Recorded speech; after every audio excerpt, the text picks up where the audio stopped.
भागवत महापुराण सुनने की इच्छा रखने वाले सभी भक्तजनों को पूरन चंद्र पांडे का नमस्कार। भक्तजनों, भागवत महापुराण की कथाएं संत महात्माओं, विद्वानों, तपस्वियों एवं संगीतकारों के मुंह से आप अनेक बार सुन चुके हैं, परंतु जो बातें भगवान वेद व्यास जी ने अपनी कलम से लिख दी हैं, उनको मूल रूप में पढ़ने और सुनने में जो ज्ञान, भक्ति और वैराग्य का उदय होता है, वह अन्य किसी विद्वान के मुंह से निकले हुए शब्दों से प्राप्त नहीं हो सकता है। ब्रह्मर्षि वेद व्यास जी मूल पाठ में जिस तरह से भगवान के अवतरण की बातें लिखते हैं, वह विद्वानों के द्वारा पढ़ी गई और फिर समझ करके अपने शब्दों में उनका लोगों के सामने निरूपण किया गया। जो मूल पाठ में लिखा गया है, उसका अर्थ लोगों तक आते आते बदल जाता है। अतः जो भक्तजन भागवत महापुराण के मूल पाठ को पढ़ करके इस जीवन में पुण्य लाभ प्राप्त करना चाहते हैं, वह अवश्य पढ़ें। यदि वृद्धावस्था, समय के अभाव, नजर की कमजोरी और बैठने में असमर्थता, पढ़ने में असमर्थता के कारण इस जीवन में भागवत महापुराण का पारायण न कर पा रहे हों, तो मेरे द्वारा पढ़े गए और वेद व्यास जी द्वारा रचित इस मूल पाठ को प्रातःकाल घूमते हुए, रात को सोते हुए या दिन के समय घर के सामान्य काम करते हुए प्रत्येक अध्याय को पूर्ण रूप से सुने तो मोक्ष पद की प्राप्ति अवश्य होगी। आप भी सुने और अन्य लोगों को भी सुनने के लिए प्रेरित करें। इसी में मनुष्य जीवन की सफलता है। इसी के साथ आज आप सुनेंगे श्रीमद् भागवत महापुराण 9वां स्कंध पहला अध्याय। इस अध्याय में आज आप सुनेंगे वैवस्वत मनु के पुत्र राजा सुधुम्न की कथा।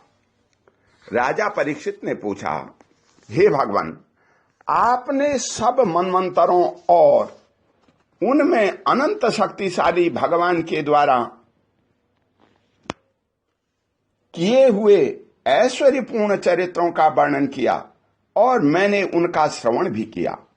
आपने कहा कि पिछले कल्प के अंत में द्रविड़ देश के स्वामी राजर्षि सत्यव्रत ने भगवान की सेवा से ज्ञान प्राप्त किया और वही इस कल्प में वैवस्वत मनु हुए। आपने उनके इक्ष्वाकु आदि नरपति पुत्रों का भी वर्णन किया। हे ब्राह्मण, अब आप कृपा करके उनके वंश और वंश में होने वालों का अलग अलग चरित्र वर्णन कीजिए। हे महाभाग, हमारे हृदय में सर्वथा ही कथा सुनने की उत्सुकता बनी रहती है।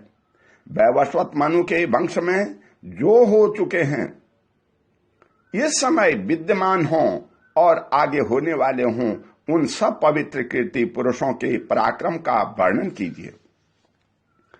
सूत जी कहते हैं, शौनक आदि ऋषियों, ब्रह्मवादी ऋषियों की सभा में राजा परीक्षित ने जब यह प्रश्न किया, तब धर्म के परम मर्मज्ञ भगवान श्री सुखदेव जी ने कहा, हे परीक्षित, इस मनुवंश का वर्णन संक्षेप से सुनो। विस्तार से तो सैकड़ों वर्ष में भी इसका वर्णन नहीं किया जा सकता। जो परम पुरुष परमात्मा छोटे बड़े सभी प्राणियों के आत्मा हैं, प्रलय के समय केवल वही थे। यह विश्व तथा और कुछ भी नहीं था। हे महाराज, इनकी नाभि से एक स्वर्णमय कमल कोश प्रकट हुआ। उसी में चतुर्मुख ब्रह्मा जी आविर्भाव हुए। ब्रह्मा जी के मन से मरीचि और मरीचि के पुत्र कश्यप हुए। उनकी धर्मपत्नी दक्ष नंदनी अदिति से विवस्वान सूर्य का जन्म हुआ। विवस्वान की संख्या नामक पत्नी से श्राद्ध देव मनु का जन्म हुआ। हे परीक्षित, परम मनस्वी राजा श्राद्ध देव ने अपनी पत्नी श्रद्धा के गर्भ से 10 पुत्र उत्पन्न किए। उनके नाम थे इक्ष्वाकु, नृग, सरियाति, दिष्ट, धृष्ट, करूप, नरिशंत, पृषभ, नभग और कवि। वैवस्वत मनु पहले संतानहीन थे। उस समय सर्वसमर्थ भगवान वशिष्ठ ने उन्हें संतान प्राप्ति कराने के लिए मित्रावरण का यज्ञ कराया था। यज्ञ के आरंभ में केवल दूध पी करके रहने वाली वैवस्वत मनु की धर्मपत्नी श्रद्धा ने अपने होता के पास जाकर के प्रणाम पूर्वक याचना की कि मुझे कन्या ही प्राप्त हो। तब अधर्यु की प्रेरणा से होता बने हुए ब्राह्मणों के श्रद्धा के कथन का स्मरण करके एकाग्र चित्त से वषटकार का उच्चारण करते हुए यज्ञ कुंडल में आहुति दी। जब होता ने इस प्रकार विपरीत कर्म किया, तब यज्ञ के फलस्वरूप पुत्र के स्थान पर इला नाम की कन्या हुई। उसे देख करके श्राद्ध देव मनु का मन कुछ विशेष प्रसन्न नहीं हुआ। उन्होंने अपने गुरु वशिष्ठ जी से कहा, हे भगवान, आप लोग तो ब्रह्मवादी हैं, आपका कर्म इस प्रकार विपरीत फल देने वाला कैसे हो गया? अरे यह तो बड़े दुख की बात है। वैदिक कर्म का ऐसा विपरीत फल तो कभी नहीं होना चाहिए। आप लोगों का मंत्र ज्ञान तो पूर्ण है ही, इसके अतिरिक्त आप लोग जितेंद्रीय भी हैं तथा तपस्या के कारण निष्पाप हो चुके हैं। देवताओं में असत्य की प्राप्ति के समान आपके संकल्प का यह उल्टा फल कैसे हुआ? हे परीक्षित, हमारे वृद्ध पितामह भगवान वशिष्ठ ने उनकी यह बात सुनकर जान लिया कि होता ने विपरीत संकल्प किया है। इसलिए उन्होंने वैवस्वत मनु से कहा, हे राजन, तुम्हारे होता के विपरीत संकल्प से ही हमारा संकल्प ठीक ठीक पूरा नहीं हुआ। फिर भी अपने तप के प्रभाव से मैं तुम्हें श्रेष्ठ पुत्र दूंगा। हे परीक्षित, परम यशस्वी भगवान वशिष्ठ ने ऐसा निश्चय करके उस इला नाम की कन्या को ही पुरुष बना देने के लिए पुरुषोत्तम भगवान नारायण की स्तुति की। सर्वशक्तिमान भगवान श्री हरि ने संतुष्ट होकर के उन्हें मुहमागा वर दिया, जिसके प्रभाव से वह कन्या ही सुधुम्न नामक श्रेष्ठ पुत्र बन गई। हे महाराज, एक बार राजा सुधुम्न शिकार खेलने के लिए सिंधु देश के घोड़े पर सवार होकर के कुछ मंत्रियों के साथ वन में गए। वीर सुधुम्न कवच पहनकर और हाथ में सुंदर धनुष एवं अत्यंत अद्भुत बाण लेकर के हरिणों का पीछा करते हुए उत्तर दिशा में बहुत आगे बढ़ गए।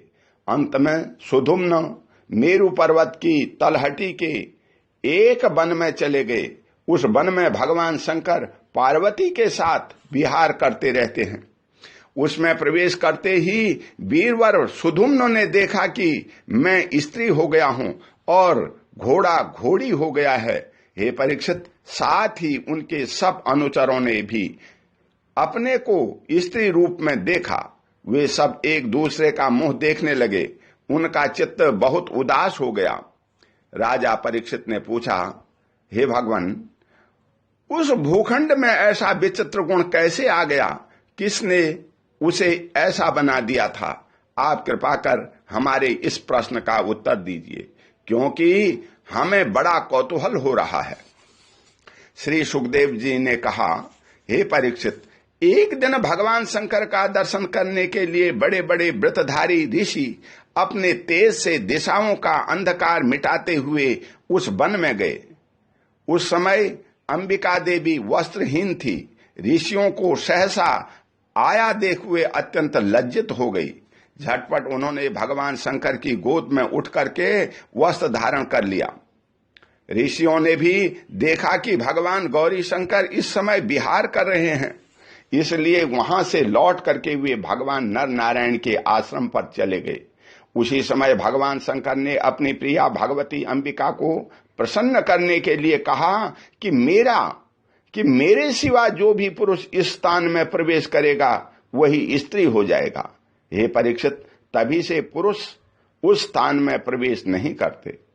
अब सुधुम्न स्त्री हो गए थे, इसलिए वे अपने स्त्री बने हुए अनुचरों के साथ एक वन से दूसरे वन में विचरने लगे।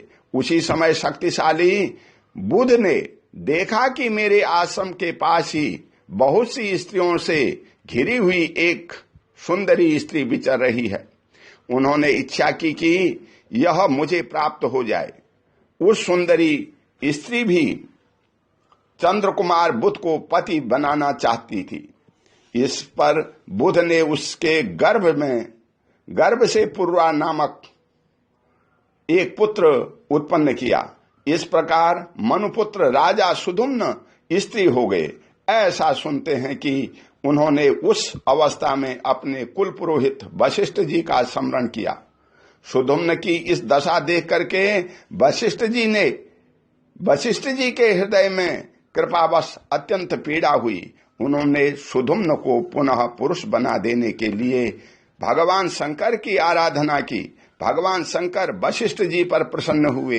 हे परीक्षित, उन्होंने उनकी अभिलाषा पूर्ण करने के लिए अपनी वाणी को सत्य रखते हुए ही यह बात कही।